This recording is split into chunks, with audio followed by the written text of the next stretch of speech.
Hello everyone, सबैलाई सेवा नमस्कार। इट्स मी सारा राई। आज चाहिँ हामी जाँदैछौँ कटार टिप्नको लागि। साथमा हुनुहुन्छ मेरो 2जना छोरी अनि अर्को हुनुहुन्छ हाम्रो घरको डन पाङ्ग्रे।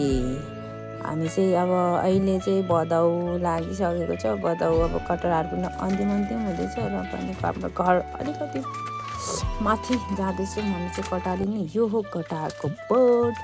अनि त्यसपछि म चाहिँ तातो घाममा भिडियो बनाउँदै जाँदैछु होइन।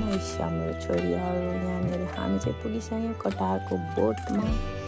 त्यसपछिदेखि म चाहिँ कटारको बोटमा पस्ने तयारी गर्दैछु।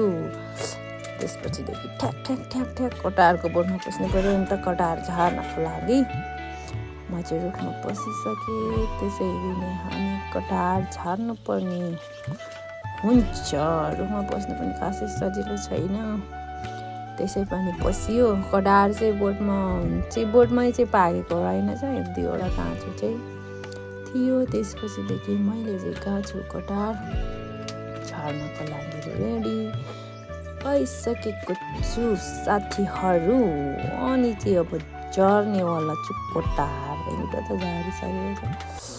अनि त्यसपछिदेखि चाहिँ झारी कटारहरू एक ठाउँमा चाहिँ झरेर अर्को हाँगातिर जान्छ।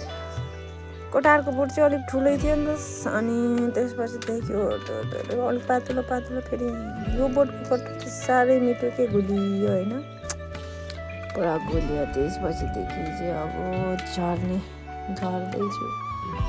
कटार पनि झरिसक्यो, भारी पनि लगाइसकियो साथीहरू। कटार पनि thank you so much every one watching my video.